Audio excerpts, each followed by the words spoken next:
নেপাল থেকে দিল্লিতে হিরে পাচারের আগেই পাকড়াও। বাগডোগরা বিমানবন্দরে ডিআরআই অভিযান। 4 কোটির হীরের হদিশ। 4 কোটি টাকার হিরে সহ দিল্লির বাসিন্দা একজন গ্রেপ্তার। নেপাল থেকে দিল্লিতে হিরে পাচারের আগে বিমানবন্দরে নজরদারি। জিজ্ঞাসাবাদে অসঙ্গতি ধরা পড়ায় তল্লাশি। প্রায় 4 কোটি টাকার হীরের হদিশ। 24শে ফেব্রুয়ারি পর্যন্ত ধৃত দীপক কুমার মাহসুকলাল মেহতার জেল হেফাজত। 15ই আগস্ট নয়, এপ্রিল মাসের শুরু থেকেই মিলবে বেকার ভাতা। মঙ্গলবার নবান্নে এই ঘোষণা করলেন মুখ্যমন্ত্রী। আগামী 15ই ফেব্রুয়ারি থেকে 26শে ফেব্রুয়ারি পর্যন্ত রাজ্যে 294টি কেন্দ্রে ক্যাম্প তৈরি করে নেওয়া হবে আবেদন, জানিয়েছেন মমতা বন্দ্যোপাধ্যায়। আর জানিয়ে শুরু হয়েছে রাজনৈতিক চাপানোতর। এটা আমরা 1 এপ্রিল থেকে দেব বলেই ঠিক করেছি। বিধানসভা ভোটের আগে অন্তর্বর্তী বাজেটে চমক দিয়েছেন মমতা বন্দ্যোপাধ্যায়। একদিকে লক্ষ্মীর ভান্ডার প্রকল্পে ভাতা 500 টাকা করে বাড়িয়েছেন, যা ইতিমধ্যেই উপভোক্তাদের অ্যাকাউন্টে পড়েছে। পাশাপাশি ভোটের মুখে বেকার যুবকদের জন্য মাসে 1,500 টাকা ভাতা দিতে বাংলার যুবসাথী নামে নতুন প্রকল্প ঘোষণা করেছে তৃণমূল সরকার। এবার সেই প্রকল্পের ভাতা দেওয়া শুরু করার সময়সীমাও এগিয়ে আনলেন মুখ্যমন্ত্রী। ভোটের পরে নয়, ভোটের আগেই যাতে বেকার যুবকদের হাতে বাংলার যুবসাথী প্রকল্পে 1,500 টাকা পৌঁছে দেওয়া যায়, তার জন্য পদক্ষেপ করলেন মুখ্যমন্ত্রী। গত বৃহস্পতিবার অন্তর্বর্তী বাজেটে ঘোষণা করা হয়েছিল চলতি বছরের 15ই আগস্ট থেকে এই প্রকল্প চালু হবে। এদিন সেটাই প্রায় 4 মাস এগিয়ে আনলেন মুখ্যমন্ত্রী। ঘোষণা করলেন 15ই আগস্ট নয়, 1,500 টাকা বেকার ভাতা পৌঁছে দেওয়া হবে 1 এপ্রিল থেকেই।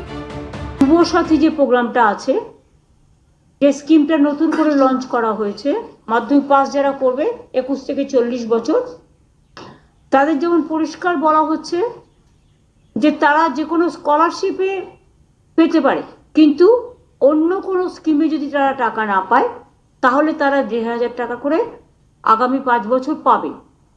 তারপর আবার রিভিউ হবে যতদিন তারা চাকরি না পাচ্ছে। সেইটা আমরা বলেছিলাম 15ই আগস্ট থেকে করব, কিন্তু যেহেতু 1 এপ্রিল থেকে ফাইন্যান্সিয়াল ইয়ার শুরু হয়, কাজেই এটা আমরা 1 এপ্রিল থেকে দেব বলেই ঠিক করেছি। মুখ্যমন্ত্রী বলছেন 1 এপ্রিল থেকে বেকার যুবকদের হাতে 1,500 টাকা ভাতা পৌঁছে দেবেন, কিন্তু তার আগে এই প্রকল্পে আবেদনপত্র গ্রহণ করে তা ঝাড়াই বাছাই করতে হবে, তৈরি করতে হবে উপভোক্তাদের তালিকা। সেক্ষেত্রে হাতে আর 50 দিনের মতো সময় রয়েছে। তার আগে কি গোটা রাজ্য জুড়ে এত বড় কর্মকাণ্ড মার্চ মাসের মধ্যে শেষ করা যাবে? এদিন তার উপায়ও বলে দিয়েছেন মুখ্যমন্ত্রী। দুয়ারে সরকারের ধাঁচে প্রত্যেকটা বিধানসভায় ক্যাম্প করা হবে। 15ই ফেব্রুয়ারি থেকে 26শে ফেব্রুয়ারি পর্যন্ত এই ক্যাম্প চলবে। আমরা কাগজে অ্যাডভার্টাইজমেন্ট করব এবং আমরা প্রত্যেকটা অ্যাসেম্বলি ওয়াইজ 294টা কেন্দ্রে আমরা 294টা ক্যাম্প তৈরি করব, ওই দুয়ারে সরকারের মতো।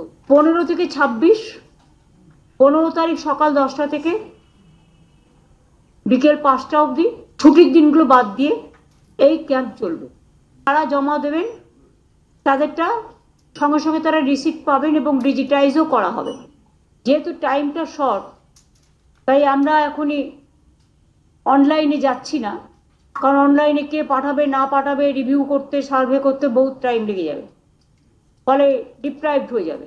আগস্ট মাস থেকে যুব ভাতা দেওয়ার কথা যেটা ঘোষণা করেছিলেন, তাতে সবাই বুঝে গিয়েছিল যে এই সরকারটা থাকবে না, শুধুমাত্র বেকারদের লোভ দেখানোর জন্য এই ভাতার কথা বলেছে।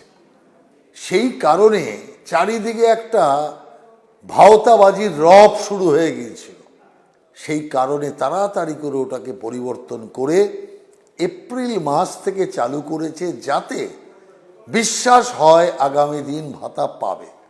ভোটের আগে বেকারদের ভাতা দেওয়ার সরকারের নতুন প্রকল্প ঘোষণা, আর সেই ভাতা দেওয়ার সময়সীমায় এগিয়ে আনলেন মুখ্যমন্ত্রী। এই ডিভিডেন্ড কি ভোট বাক্সে মিলবে?